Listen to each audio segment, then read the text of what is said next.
अच्छा, आप में से जो पीएमएस वाले हैं स्टूडेंट्स, फर्स्ट ऑफ ऑल वो नोट डाउन कर लें एक चीज़। क्योंकि कुछ स्टूडेंट्स पूछ रहे थे कि सर क्लासेस होंगी कि नहीं होंगी एटसेट्रा। वैसे तो मेरा बिल्कुल भी इरादा नहीं था कि क्लासेस हों पीएमएस के स्टूडेंट्स के लिए। क्योंकि मैं उनके जो नोट्स हैं पीएमएस के लिए स्पेशली, आपने देखा भी होगा, मैंने physical science and biological science जो कि पीएमएस का सिलेबस है, पीएमएस के सिलेबस के अकॉर्डिंग आपने उसके एमसीक्यूज भी देखे होंगे। तो एक से एक एमसीक्यूज यानी कि इन डेप्थ हमने उन नोट्स को कंप्लीट किया है ताकि वो बेहतर नहीं बल्कि बेहतरीन नोट्स आपके लिए बन जाएं। क्योंकि पीएमएस का जो लेवल है वो पीपीएससी के आम पेपर के की निस्बत थोड़ा सा हाई होता है, थोड़ा नहीं, अगर ज्यादा कह लें तो गलत नहीं होगा। तो हम तमाम सब्जेक्ट्स, चाहे वो इंडो पाक हिस्ट्री हो चाहे ज्योग्राफी हो, इवन ज्योग्राफी एंड इंडो पाक हिस्ट्री बेसिकली पीएमएस के सिलेबस का हिस्सा एक्चुअली नहीं है, जो कि ऑफिशियल वेबसाइट पे सिलेबस दिया गया है। लेकिन पास पेपर्स में ज्योग्राफी से भी क्वेश्चंस आते हैं, इंडो पाक हिस्ट्री से भी क्वेश्चंस आते हैं, इवन सोशल साइंसेस से भी क्वेश्चंस आते हैं, कुछ भी पूछ सकता है वो। तो हम जितने से भी सब्जेक्ट हम करें तो अच्छे से ज़्यादा इन डेप्थ उन चैप्टर्स को, उन सब्जेक्ट्स को कवर करने की कोशिश करेंगे। जो पीएमएस के स्टूडेंट्स होते हैं तो यकीनन वो एक आम स्टूडेंट यानी कि बिगिनर तो वो हरगिज नहीं होंगे। उन्होंने यकीनन कहीं ना कहीं से जीके की तैयारी की होगी यकीनन। और इसके अलावा उन्होंने पीपीएससी के पास पेपर्स भी किए होंगे, पीपीएससी के जो जनरल पेपर्स हैं उनके लिए भी उन्होंने अटेम्प्ट्स दी होंगी। तो बहरहाल इसीलिए फिर मैंने सोचा, क्योंकि आम क्लासेस उन नोट्स को मीट नहीं कर सकती क्योंकि वो बड़ा लेंथी कोर्स होता है। इसीलिए मैंने आपको तकरीबन हर सब्जेक्ट पे 50 to 70 पेजेस की फाइल शेयर करनी है। बहरहाल ये अभी जो एवरीडे साइंस का ये लेक्चर जो मैंने आपके साथ जिनका लिंक शेयर किया है, ये लेक्चर्स जनरल स्टूडेंट्स के कंटिन्यू हैं। ध्यान से आप लोग समझिएगा, जनरल जो पीपीएससी के स्टूडेंट्स हैं उनका ये सेशन कंटिन्यू है। तो मैंने ये सोचा है कि मैं आप लोगों को भी इनके साथ ही ऐड कर दिया करूंगा। अब एवरीडे साइंस का चूंकि चैप्टर, ये सब्जेक्ट एंड होने लगा है एवरीडे साइंस का, कल ये सब्जेक्ट एंड हो जाएगा। मैंने रिकॉर्डिंग्स भी ग्रुप में शेयर कर दी हैं पीएमएस वाले स्टूडेंट्स, आप लोगों के। तो शायद आपके पास इतना टाइम भी ना हो कि आप सारे लेक्चर सुनो। बहरहाल next computer, geography and Indo पाक हिस्ट्री, नेक्स्ट 25 डेज में हम पूरी कोशिश करेंगे कि इन तीनों सब्जेक्ट्स को, क्योंकि ये पीएमएस का एक इम्पोर्टेंट सब्जेक्ट है पीएमएस की तैयारी के हवाले से देखें, तो मैं पूरी कोशिश करूंगा कि 25 जनवरी से पहले पहले ये तीनों सब्जेक्ट्स करवाऊं। चाहे कि हमें कुछ ज्यादा सिलेबस भी कवर करना पड़े तो कोई बात नहीं है, लेकिन हम करेंगे और इनको इन डेप्थ। ठीक है, हाँ, मैथ भी करेंगे जी बिल्कुल। वो पैरेलल चलेंगी, ठीक है, वो मैडम आयशा आप करवाएंगी, तो उसकी फिर 2 क्लासेस हो जाएंगी तो बेहतर हो जाएगा। अब ये सारी बातें करने की एक वजह एक और भी है, ध्यान से समझिएगा आप लोग, अच्छी तरह समझ जाना कि जो स्केजुअल मैंने आपके साथ शेयर किया है, जो स्केजुअल मैंने आपके साथ शेयर किया है, मे बी वो क्लासेस की निस्बत थोड़ा सा डिफरेंट हो जाए। क्योंकि हम एवरीडे साइंस यानी कि physical biology environment food sciences वगैरह, वो टेस्ट अलहदा से होंगे, वो एक सेपरेट थिंग है। आप चाहे क्लासेस लें ना लें, क्लासेस एडिशनल होंगी, आप यूँ समझिए, क्लासेस एडिशनल होंगी। अगर आप क्लासेस लोगे तो आपको बहुत कुछ सीखने को मिलेगा। और मेरे जितने भी सब्जेक्ट्स हैं, अब हमारा ये उसूल है कि हम इन डेप्थ तैयारी करवाते हैं, क्योंकि इसके अलावा अब कोई चारा भी नहीं है। पीपीएससी बहुत इन डेप्थ क्वेश्चन पूछ रही है, तो हम एक एक सब्जेक्ट को जिसको भी पढ़ेंगे, जितना भी हिस्सा पढ़ेंगे, बेहतरीन करके इन डेप्थ पढ़ेंगे। तो स्केजुअल के अकॉर्डिंग हम मे बी थोड़ा सा डिफरेंट हो जाएं। पहले हम कंप्यूटर स्टार्ट कर लेंगे, 5 6 दिन, 6 दिनों में मैक्सिमम कंप्यूटर एंड करने की कोशिश करेंगे। उसके बाद इंडो पाक हिस्ट्री 7 8 या 10 लेक्चर्स उसके हो जाएंगे। फिर ज्योग्राफी हम जितनी भी पढ़ सकेंगे। हो सकता है 25 जनवरी को पेपर ना हो, थोड़ा सा लेट हो जाए। तो ये चीजें आपने अपने जहन में रखनी है। ठीक है, चले जी हम स्टार्ट करते हैं, और जब लेक्चर एंड हो जाएगा उसके बाद अगर आपका कोई क्वेश्चन होगा, स्पेशली जो पीएमएस के स्टूडेंट्स हैं, पीएमएस के जीके के लिए, ठीक है, उनसे हम बात कर लेंगे। फिजिक्स का एक लेक्चर हो चुका है जी, और ये हमारा सेकंड लेक्चर है जिसमें हम फिजिक्स को एंड करेंगे। ठीक है, तो हम सबसे पहले देखते हैं हमारा फोकस क्या होता है पीपीएससी की। जब भी हम जनरल तैयारी कर रहे होते हैं तो हमारा फोकस ये होता है कि हम पास पेपर्स को बेहतर से बेहतरीन तैयार करें। पास पेपर्स की डोमेन्स को देखें कि कहाँ से क्वेश्चन आ रहा है, किस तरह से क्वेश्चन आ रहा है, और इस तरह का और क्या क्वेश्चन आ सकता है। एटलीस्ट उस क्वेश्चन के हमें कंप्रीहेंशन हो, अगर पेपर में पूछ रहा है तो मीन उसके लिए ये मीनिंग रखता है, मानी रखता है कोई ना कोई। ये 2023 में क्वेश्चन पूछा पीपीएससी ने कि which women scientist research led to foundation of fibre optics. Fibre optics की बुनियाद किसने रखी? बेसिकली डॉक्टर शीले जैक्सन ने इसकी बुनियाद रखी 2023 में ही। इसमें क्वेश्चन था कि ये जो फाइबर ऑप्टिक्स है ये किस रूल को, किस प्रिंसिपल को फॉलो करता है जनाब? ये टोटल इंटरनल रिफ्लेक्शन को फॉलो करता है।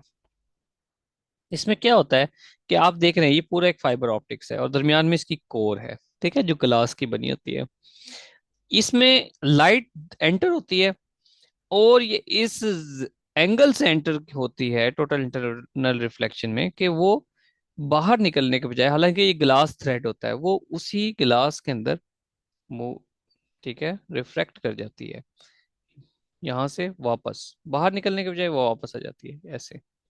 इसको कहते हैं total internal reflection, the technology that transmits information. ठीक है, इसके लिए क्या होता है, ये फाइबर नेटवर्क, जिस तरह आप सुना होगा फाइबर इंटरनेट भी काफी फेमस है, तो ये इसी टेक्नोलॉजी के जरिए काम कर रहा है। इस तरह ये आपको नजर आ रहे होंगे, इस तरह के बेशुमार फाइबर्स छोटे छोटे से जुड़े होते हैं। Optical fibres used in fibre optics किस चीज के बने होते हैं? ग्लास के बने होते हैं। Which of the following is used in optical fibre? Optical fibre में क्या यूज होता है जनाब? ग्लास थ्रेड यूज होता है। तो याद रखें ये ग्लास थ्रेड है, कोई ग्लास का पाइप नहीं है, ये ग्लास का थ्रेड है जहां से लाइट गुजर रही होती है। इसी तरह लाइट अगर को डिस्पर्स किया जाए, व्हाइट लाइट है जो हमें आम नजर आ रही होती है, सूरज की रोशनी है, उसको एक प्रिज्म से अगर डिस्पर्स किया जाए, उसको ब्रेक डाउन किया जाए, तोड़ा जाए, फैलाया जाए, तो उसके कितने कलर बन जाते हैं? उसके 7 कलर बन जाते हैं, red, orange, yellow, green, blue, Indigo और वायलेट। देखिए ये वो चीजें हैं, मोस्टली चीजें वही हैं जो आप मैट्रिक में पढ़ते हो, एफएससी मैट्रिक में ही पढ़ते हो, ठीक है, 7 8 में पढ़ते हो इवन। तो सिंपल सी अगर मैं बात कहूँ तो अगर आप 7 8 क्लास की 9th और 10th तो दूर की बात है, अगर आप 7 और 8th क्लास की ही बुक्स अच्छी तरह पढ़ लें, इसमें फिजिक्स भी है, केमिस्ट्री भी है, बायो भी है, तो मेरा ख्याल है 80% क्वेश्चंस आपके वहीं से आते हैं। साइंस की अगर बात करें, फिजिक्स, केमिस्ट्री, बायोलॉजी की बात करें, तो बेसिक लेवल के क्वेश्चंस पूछता है। लेकिन मसला यह है कि हमें वो बेसिक लेवल के क्वेश्चंस जहन में होते ही नहीं है। अब ये प्रिज्म की बात कर लें, मोमेंटम की बात कर लें, आइंस्टाइन के E is equal to M C square की आप बात कर लें, या न्यूटन्स के 3 लॉज की बात कर लें, सब उन्हीं छोटी क्लासों से लिए गए क्वेश्चंस हैं। फर्क क्या आता है, मैं अक्सर यही बात करता हूँ कि फर्क क्या आता है हम जब इस स्टेज पर आते हैं, स्पेशली यूनिवर्सिटी से जो स्टूडेंट्स पढ़कर आते हैं, उनके पढ़ने का स्टेमिना वो वैसा नहीं रहता वक्त गुजरने के साथ साथ। अगर पढ़ने का स्टेमिना हो भी तो उस तरह का प्रेशर नहीं होता कि टीचर ने सुनना है, टीचर ने बेइज्जती करनी है। यही वजह होती है कि हम कम्पिटिटिव एग्जाम्स की तैयारी हमारे लिए थोड़ी सी मुश्किल हो जाती है, अदरवाइज इसका सिलेबस भी उतना ज्यादा नहीं है, ठीक है, जितना कि हम पहले कर आए हैं। उस वो तो बहुत सिलेबस हुआ करता था कभी एफएससी में की बात करें तो। बहरहाल इसका फार्मूला भी आपको पता होगा, अगर ऊपर से देखें यहाँ से रेड, ऑरेंज, येलो, रोए गी बीवी, ठीक है, ये थोड़ा सा गलत हो जाएगा तो इसको उल्टा पढ़ लें, विब ग्योर। विब ग्योर भी पढ़ सकते हैं, विब ग्योर, ठीक है जी।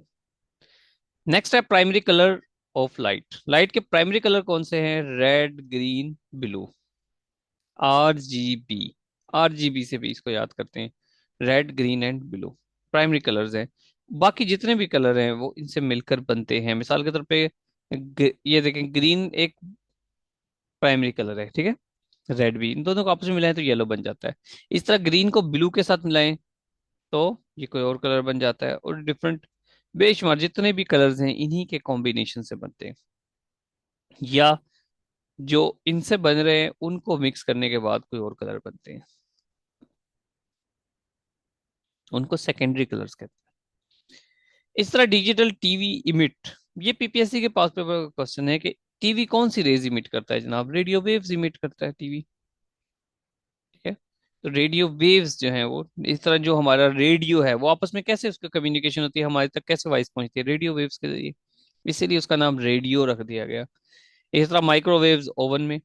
फिर इंफ्रारेड, ये भी इसी की मिसाल है। इलेक्ट्रोमैग्नेटिक रेडिएशंस की एग्जांपल्स हैं ये। इलेक्ट्रोमैग्नेटिक विजिबल लाइट, वो भी इलेक्ट्रोमैग्नेटिक रेडिएशन है। फर्क क्या आ रहा है? वेव लेंथ का। आप देखते चले, जब इस तरह ultraviolet rays, X rays, gamma rays जो हाईली एनर्जेटिक होती हैं, इलेक्ट्रोमैग्नेटिक है। नेक्स्ट क्वेश्चन देख रहे हैं 2022 में। उसने पूछा dash is use to accelerate beam of charge particles. Charge particles होते हैं, उनको एक्सेलरेट करने के लिए कौन सी डिवाइस यूज होती है? कौन सी डिवाइस यूज होती है जी? साइक्लोट्रॉन। साइक्लोट्रॉन एक डिवाइस है, वो उन चार्ज्ड पार्टिकल को एक्सेलरेट करने के लिए ये यूज होती है। इसमें बेसिकली मैग्नेटिक और इलेक्ट्रिक फील्ड्स होते हैं जो उन चार्ज पार्टिकल्स को प्रोपेल करते हैं। बीम्स बन जाती हैं इनकी वजह से। ठीक है, जो बीम्स बनती हैं ये इसी साइक्लोट्रॉन से बनती है। अर्नेस्ट लॉरेंस ने इसको दरियाफ्त किया था, 1930s की बात है ये। ठीक है। अब चूंकि बाकी चीजों को पूछा है तो साथ साथ एक दो दो इंफॉर्मेशन रेलेवेंट आप ये भी देखते रहे। अर्नेस्ट लॉरेंस ने इसको दरियाफ्त किया था, सही, आप बनाया था साइक्लोट्रॉन को।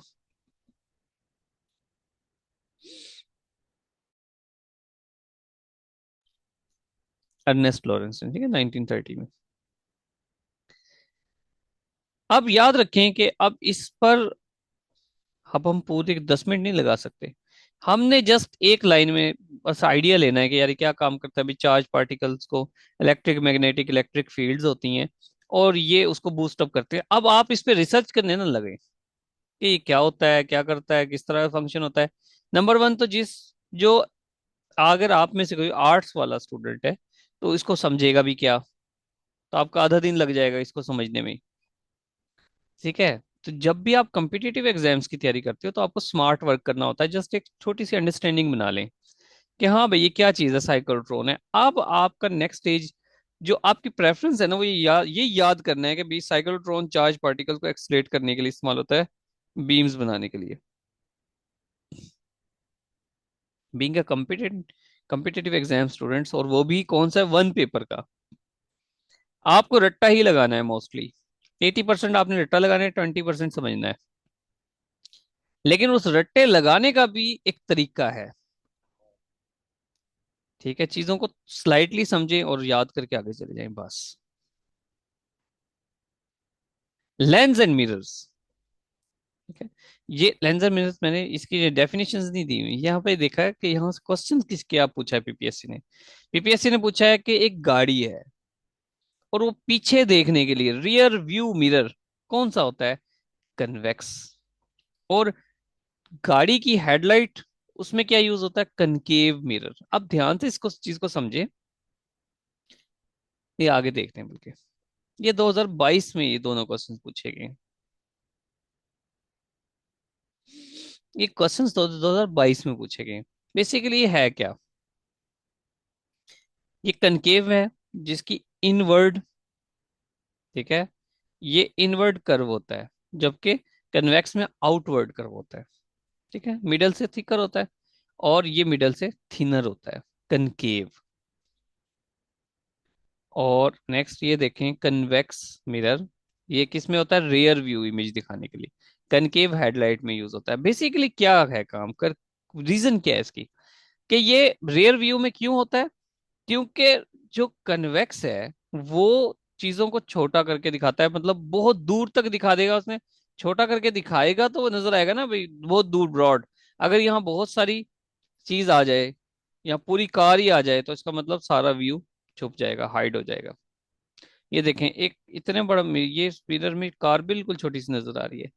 तो कार ही छोटी सी नजर आएगी जब भी तो गाड़ी का बकाया हिस्सा नजर आएगा। कन्वेक्स क्या करता है, इमेज को डिस्टेंस पे बना देता है। डिस्टेंस का मतलब ये हो गया उसने छोटा कर दिया उसको, आगे भी आप देखोगे। ठीक है, उसको चीज, बड़ी चीज को छोटा करके दिखाना है। जबकि कनकेव मिरर बेसिकली इल्यूमिनेशन के लिए यूज होता है, किसी चीज को ब्रॉड करने के लिए यूज होता है। यही वजह है कि यहाँ पर ये छोटा सा बल्ब है, ये छोटा सा बल्ब है, आगे कनकेव लगा दिया तो लाइट बहुत ज्यादा फैल जाती है। जबकि कन्वेक्स क्या कर रहा है चीजों को, ये विजन के लिए होता है, कन्वेक्स विजन के लिए होता है, कनकेव इल्यूमिनेशन के लिए होता है। अब इल्यूमिनेशन से ये याद रखें, केव होती है गार। तो गार में आपको कोई चीज जलाने के लिए चमकदार चीज चाहिए कि नहीं चाहिए? तो गाड़ी का हेडलाइट में इसीलिए कनकेव मिरर यूज होता है। गाड़ी का हेडलाइट एक तरह का बल्ब है, तो बल्ब की कहाँ जरूरत होगी? केव में। ठीक है, तो बस इतना ही, एक ही याद रख लें, दूसरा ऑटोमेटिक याद हो जाएगा। ये देखें जी, ये कन्वेक्स है। ठीक है, कन्वेक्स ने क्या किया, इतना बड़ा बल्ब उसको कैसा दिखा रहा है वो, ऐसा बिल्कुल छोटा सा। और कनकेव क्या कर रहा है, ये इस ये इमेज ऑफ एन ऑब्जेक्ट है, ये भी इसको स्मॉलर कर रहा है, कनकेव।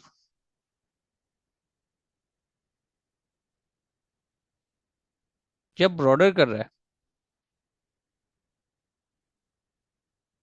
चलिए, इससे कंफ्यूज ना हो, जो बात मैंने पीछे कही ना उसको जहन में रखें। नेक्स्ट है थ्योरी ऑफ रिलेटिविटी। थोड़ा सा कॉम्प्लेक्स, थोड़ा सा कॉम्प्लेक्स है ये। अल्बर्ट आइंस्टाइन ने थ्योरी ऑफ रिलेटिविटी दी थी। ये बेसिकली एक थ्योरी नहीं है, ये थ्योरी एक से ज्यादा है। ठीक है, थ्योरी ऑफ रिलेटिविटी, दो थ्योरी होती है, एक स्पेशल रिलेटिविटी थ्योरी है, एक जनरल रिलेटिविटी थ्योरी है। स्पेशल रिलेटिविटी थ्योरी 1905 में दी थी। ठीक है, 1905 में इसने स्पेशल रिलेटिविटी दी थी, अल्बर्ट आइंस्टाइन ने स्पेशल रिलेटिविटी थ्योरी 1905 में दी। E is equal to M C square. ठीक है, और एक जनरल रिलेटिविटी है वो 1915 में दी, ठीक 10 साल के बाद।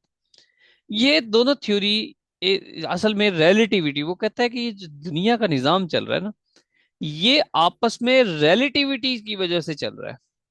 एक दूसरे से चीजें रिलेट करती हैं, तब ये निजाम चल रहा है, अदरवाइज नहीं चल रहा। इवन उसने एक छोटे से, मैं ब्रीफ एक बात करता हूँ, आप इसको मजीद सर्च कर लीजिएगा। वो कहता है कि जिसको आप वक्त कहते हो वो स्पीड पे भी डिपेंड करता है। अगर आप अपने प्लेनेट की स्पीड तेज कर दोगे तो वक्त जल्दी गुजरेगा। ठीक है, और इस चीज को बाद में फिर प्रूव भी किया गया कि कुछ साइंटिस्ट, एस्ट्रोनॉट्स जब किसी और प्लेनेट पे गए जिसकी स्पीड बहुत ज्यादा तेज थी, तो ये किस्सा है दो जुड़वा भाइयों का। तो उसमें से एक जुड़वा भाई, ये बल्कि पहले लेक्चर में भी इस चीज का तज़करा हुआ था। तो एक भाई जो कि किसी और प्लेनेट पे गया जिसकी स्पीड ज्यादा थी, जो ज्यादा तेजी से रोटेट करता था, जब वो वापस जमीन पे आता है तो वो 8-10 साल एज में अपने ही जुड़वा भाई से बड़ा होता है, बूढ़ा हो चुका था जैसे। ये समझ लें। तो ये थ्योरी ऑफ रिलेटिविटी इतनी ज्यादा डीप है, इसको टाइम डायलेशन भी कहते हैं। ठीक है, इसको टाइम डायलेशन भी कहते हैं। चलें, लाइटनिंग रॉड किसने इन्वेंट किया? बेंजामिन फ्रैंकलिन ने। अब याद रखें, 2022 का एक क्वेश्चन है, याद रखें एक चीज जो मैं आपको कहता हूँ। आप लोग खुद भी कोशिश किया करें, डिस्कशन किया करें एक दूसरे से। आप लोगों ने इस वर्ड लाइटनिंग को या रॉड को एटलीस्ट बेंजामिन फ्रैंकलिन दोनों में से किसी एक लफ्ज के साथ लाजमी कनेक्ट करें, अगर आप चाहते हो कि आपको ये चीज याद रहे। याद रखें, ऑप्शंस के साथ तैयारी करना भूल जाएं, छोड़ दें, ऑप्शंस के साथ तैयारी ना करें। टॉपिक वाइज चीजों को लेकर चलें, जुबानी लिखें, चीजें आपके जहन में खुद ब खुद रिकॉल होनी चाहिए, बातें जहन में आनी चाहिए। और वो जहन में आने का तरीका कार क्या है कि आप इसके साथ कोई ना कोई कनेक्शन बनाए, खुद से एसोसिएशन बनाए। कोई ट्राई करेगा जी? बेंजामिन, इसको वर्ड को तोड़ें। एक वर्ड मुझे जो नजर आ रहा है, जामन। ठीक है, जामन नजर आ रहा है। अच्छा, और क्या नजर आ रहा है? फ्रैंक नजर आ रहा है, एक बंदा बोल रहा फ्रैंक है। और क्या नजर आ रहा है? फ्रैंकलिन, जिन भी कह सकते हैं, फ्रैंक जिन, फ्रैंक जिन। वैसे तो ये पिक्चर भी ऐसी बनी हुई है। एक लाइटनिंग रॉड क्या है? लाइटनिंग कहते हैं जो, मतलब बिजली को, लाइटनिंग कहते हैं बिजली को, आसमानी बिजली को। और रॉड, आप यूं समझें कि एक जिन है, वो बहुत फ्रैंक हो रहा है। ठीक है, उसने एक लाइटनिंग रॉड उठाई हुई है, एक बहुत बड़ी रॉड है जिससे लाइट निकलती है और उससे वो जामन तोड़ता है।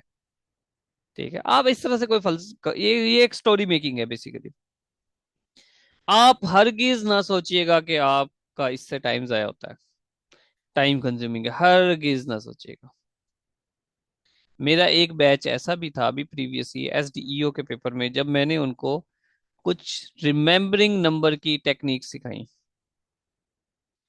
तो इन स्टार्ट उनको लगा कि हम तो ये कर ही नहीं सकते, उनके लिए बहुत न्यू था। लेकिन आप यकीन करें, जब तक वो बैच एंड हुआ, तो वो स्टूडेंट्स, क्योंकि वो लॉ का पेपर था एक्चुअली, उस लॉ के पेपर में वो स्टूडेंट्स इतने ज्यादा माहिर हो गए कि जब मैं उनसे पूछता था कि सेक्शन 28 इस लॉ का एक्ट का कौन सा है, तो वो फट नहीं से बताते थे। और मेरे ही कुछ स्टूडेंट्स जो लॉयर थे या जानने वाले थे, मतलब स्टूडेंट ऐसा चीजों ने उस लॉ की तैयारी ही नहीं की थी, कि वो तो मैं तो हम लॉयर हैं, हमें तो जरूरत ही नहीं है, वो सेक्शंस उन लॉयर्स को याद नहीं थे जो मेरे बैच के स्टूडेंट्स को याद थे। शायद ही पंजाब में किसी को इतने सेक्शंस याद किए हों किसी स्टूडेंट ने, किसी एकेडमी ने, क्योंकि उनके पास वो तरीका कार ही नहीं उनको तैयार करवाने का। तो जब वो एक्सपर्ट हो गए तो उन्हें मजा आने लगा। ठीक है, वो फिर सिर्फ अपने एक दिन में, एक एक दिन में वो 80-90 सेक्शंस ऐसे तैयार कर लेते थे। जब उनसे पूछ लो कि दरमियान से कोई भी सेक्शन उठा के पूछ लो, कोई स्टेटमेंट दो, और वो फौरन से बता देते थे कि सेक्शन लैंड रेवेन्यू, 1967 का सेक्शन 48 क्या पेनल्टी, फौरन से।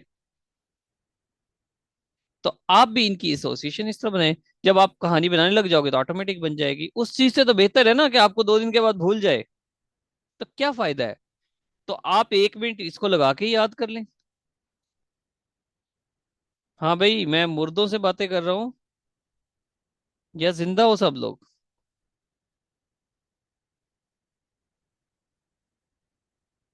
अच्छा, कोई एक स्टूडेंट ऐसा नहीं है जो अनम्यूट हो सके?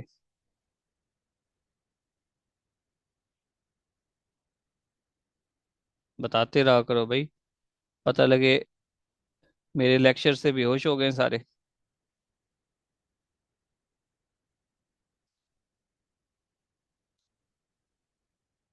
चलें, ये तो हमने समझ लिया कि हमने इसको याद करना हम पर फर्ज है।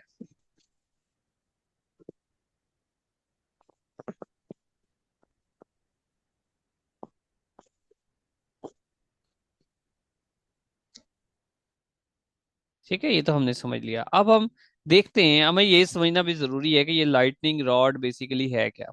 ये लाइटनिंग रॉड क्या है? Lightning rod simply is a rod, एक सिंपल रॉड था। एक ऐसा area, I think northern area में, को अमेरिका में, कहाँ का है ये?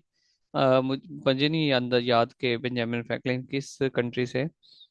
बहरहाल, इन्होंने क्या किया, वहां पर बिजलियां बहुत चमकती थी। ठीक है, बिजलियां बहुत गिर जाती थी घरों पर। तो इन्होंने क्या किया, एक सिंपल एक रॉड लगाया टॉप ऑफ हर बिल्डिंग अपने घर की छत पे, और उसका दूसरा हिस्सा ग्राउंड में जमीन की तरफ लगा दिया थ्रू अ वायर। ये set about to protect house from the destructive forces of lightning. एक रॉड ऊपर लगा दी और एक तार के जरिए इसको जमीन के तरफ ले गए। अब क्योंकि ये एक कंडक्टर है तार, जैसे ही बिजली इस पे गिरती है तो इसका सारे का सारा जो करंट है वो इस तार के जरिए होता होता जमीन में चला जाता है, और जमीन बहुत अच्छा ये करंट एब्जॉर्ब कर जाती है। तो ग्राउंड रॉड भी है यहाँ पर लगा। ये बेसिकली एक लाइटनिंग रॉड का पीछे, लाइटनिंग रॉड के पीछे एक साइंस है। Very simple. टेलीफोन किसने इन्वेंट किया जी? ग्राहम ने, ग्राहम बेल ने। कब इन्वेंट किया? 1876 में। 1876 में ग्राहम बेल। ठीक है, और मार्टन कॉपर ने फिर उसी टेलीफोन से क्या बना दिया? Mobile phone. ठीक है, मोबाइल फोन 1973। और बाद में ये अपनी ही प्रोडक्ट से कभी परेशान होता था कि मैंने क्या किया भारत ने। क्या ख्याल है आपका? मोबाइल फोन एक अच्छी इजाद थी कि गलत? क्या कहते हैं जी? जो कहते हैं कि ये एक अच्छी इन्वेंशन थी, हैंड रेज करें जो कहते हैं कि एक अच्छी इन्वेंशन थी।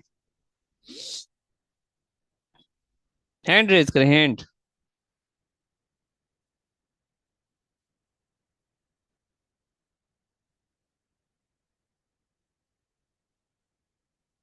ओ भाई हैंड, सिद्रा ने किया हैंड रेज। ऐसे हैंड रेज करते हैं सिद्रा?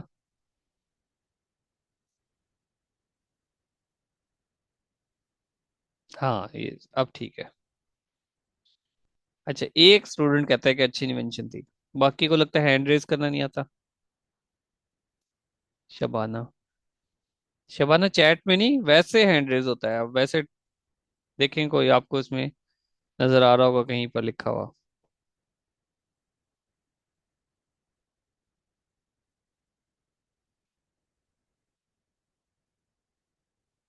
आशरा ने भी किया। अच्छा, कोई ऐसा स्टूडेंट है जो कहे कि नहीं, ये बहुत ही फजूल इन्वेंशन थी, मतलब इससे काफी सोसाइटी की मोरालिटी को नुकसान हुआ? क्या ख्याल है? कोई एक स्टूडेंट, आप हैंड हैंड डाउन कर लें।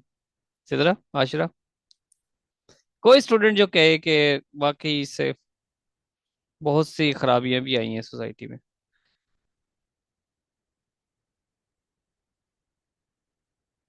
बिल्कुल।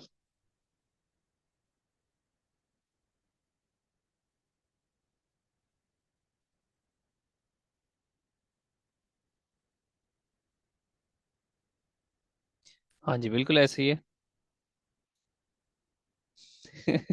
आपका हैंड नहीं मिल रहा? सर्दी है ना असल में। चलें हम आगे चलते हैं। बंसन बर्नर किसने जी इन्वेंट किया? बड़ा नाम, नाम में ही उसके बंसन है। रॉबर्ट बंसन ने बंसन बर्नर इन्वेंट किया था। बहुत सिंपल सा है जी। ये आप में से जो स्टूडेंट जो यूनिवर्सिटी से पढ़े हैं और अगर उनका कोई साइंटिफिक बैकग्राउंड है, स्पेशली बायोलॉजिकल, बायोलॉजी में किसी भी डिग्री में बायोलॉजी की, तो बंसन बर्नर आपने लाजमी देखा होगा। लैब में जहां पर भी हम काम करते हैं ये बंसन बर्नर वहां पर लगा होता है। बंसन बर्नर तो ये जब ये बना था, ये तो तकरीबन 1855 की इन्वेंशन है बंसन बर्नर की।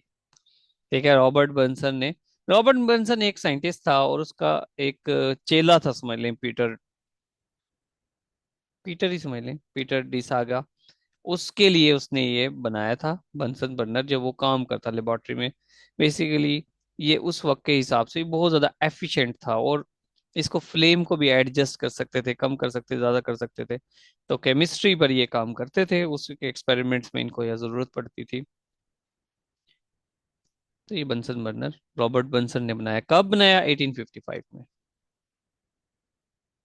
ये आजकल ऑब्जेक्ट्स को स्टीरिलाइज करने के काम आता है।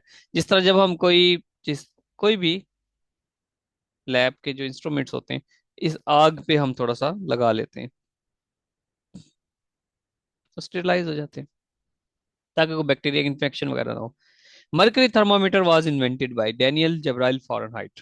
डेनियल जबराइल फॉरेनहाइट ने मरकरी का थर्मामीटर बनाया था। ये बात है 1714 की, 1714। उससे पहले इसके अलावा अल्कोहल थर्मामीटर भी होते थे। लेकिन जो मरकरी का थर्मामीटर है, मरकरी बहुत एक्यूरेटली बताती है। टेम्परेचर जैसे इंक्रीज होता है, मरकरी एक्सपेंड होती है अकॉर्डिंगली। ठीक है, उससे क्या होता है, हमें अपने टेम्परेचर का अंदाजा हो जाता है।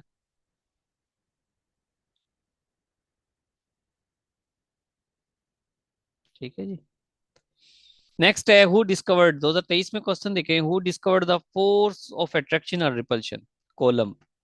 कोलम्ब एक साइंटिस्ट का नाम है, उसने इजाद की थी, इन्वेंट की थी, डिस्कवर की थी, सॉरी, कि फोर्स ऑफ अट्रैक्शन और रिपल्शन होती है। वो उसने बताया हमें कि जब दो सेम चार्जेस वाले ऑब्जेक्ट्स को करीब लेकर आया जाता है तो वो प्रोपेल करते हैं। बेसिकली वो चार्जेस का डिफरेंस है। ठीक है, और चार्जेस का सिंबल उसने रखा क्यू। ठीक है, तो जो सेम चार्जेस होंगे तो रिपेल करेंगे, तो डिफरेंट चार्जेस होंगे तो अट्रैक्ट करेंगे। Very simple.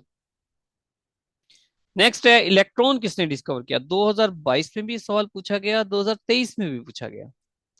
इलेक्ट्रॉन किसने डिस्कवर किया। जे जे थॉमसन ने। अब जे जे थॉमसन ने इलेक्ट्रॉन्स को डिस्कवर कब किया, 1897। 1897। ठीक है, अब इलेक्ट्रॉन के साथ आप प्रोटॉन्स को भी देख लो, किसने डिस्कवर किया, अर्नेस्ट रदरफोर्ड ने। फिर न्यूट्रॉन्स को किसने डिस्कवर किया, जेम्स चैडविक ने। कब किया, 1932 में। अब यहां पर दो एक कंफ्यूजन हो जाती है। बाज औकात एक नाम आता है अर्नेस्ट, कहते हैं वो कहा जाता है कि न्यूट्रॉन्स को भी अर्नेस्ट रदरफोर्ड ने डिस्कवर किया। ऐसा नहीं है। न्यूट्रॉन्स को 1932 में जेम्स चैडविक ने असल में डिस्कवर किया था, जबकि रदरफोर्ड ने थ्योराइज किया था न्यूट्रॉन्स को 1920 में। जब इसने देखें, इलेक्ट्रॉन डिस्कवर हो चुका था 1897 में। रदरफोर्ड ने प्रोटॉन्स को डिस्कवर किया 1917 में। 20 साल के बाद, 20 साल बनेंगे, है ना, 20 साल बनेंगे, तो 20 साल के बाद रदरफोर्ड ने प्रोटॉन्स को भी डिस्कवर कर लिया। तो इसने एक अंदाजा लगाया, थ्योराइज किया, ध्यान से देखें इस वर्ड को, थ्योराइज किया इस बेस पे। उसने कहा यार, इसमें नेगेटिव चार्ज पार्टिकल भी है, पॉजिटिव चार्ज पार्टिकल्स भी है, लेकिन नेगेटिव और पॉजिटिव जितना है, लेकिन इसका वेट उससे निस्बतन ज्यादा है। या इसको बैलेंस करने के लिए कहीं ना कहीं कुछ ऐसा चार्ज, कुछ ऐसा वेट भी होगा जिसपे ना नेगेटिव चार्ज है ना पॉजिटिव है। तो इसने फिर एक अंदाजा लगाया था कि न्यूट्रॉन्स भी होंगे, यानी कि कुछ ऐसा भी होगा जिसमें न्यूट्रॉन नाम दिया या नहीं दिया, या कुछ और नाम दिया होगा मे बी। बहरहाल जेम्स चैडविक ने फिर इसको एक्सपेरिमेंटली प्रूव किया 1932 में। अब हम आते हैं वेव्स पे। एक होती है ये ट्रांसवर्स वेव। ट्रांसवर्स वेव वो होती है जिसमें जो वेव लेंथ बनाती है। ठीक है, इसमें एक एम्पलीट्यूड होता है। आप ये देखें कि यहां से लेकर यहां तक, ये इसका एम्पलीट्यूड का साइज है।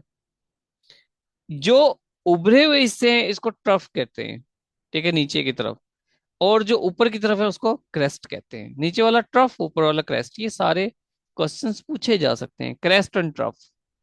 आप देखें, अगर जो जीरो लाइन से, जीरो लाइन इसको कह दें, इससे नीचे है तो ट्रफ, ऊपर है तो क्रेस्ट। अच्छा, क्लास एंड हो जाए तो आपने दोबारा ज्वाइन करना है। एक क्रेस्ट से दूसरे क्रेस्ट के दरमियान जो हिस्सा होता है उसको हम कहते हैं वन वेव लेंथ। ये ही वेव लेंथ होती है जो ज्यादा भी हो सकती है, कम भी हो सकती है। ठीक है, ज्यादा भी हो सकती है, कम भी हो सकती है। और यही वजह है, ये एक डिफरेंट क्वेश्चन आ गया। द शेयर ऑफ कमर्शियल, वो वेवलेंथ वाला आगे भी यूज होगा इसमें, बल्कि यही होगा। द शेयर ऑफ कमर्शियल है highest among all energy consumption. ये क्वेश्चन ऐसे रैंडमली आ गया 2022 में कि सबसे ज्यादा कौन सा है जिस पे ज्यादा पैसा खर्च किया जा सकता है, किया जाता है एनर्जी कंजम्पशन में, ऑयल है। नेक्स्ट है, loud speaker voice is increase due to high frequency. ये हाई फ्रीक्वेंसी उसको पीछे जो आपको दिखाया गया, यहां से देखें, ये हाई, ये फ्रीक्वेंसी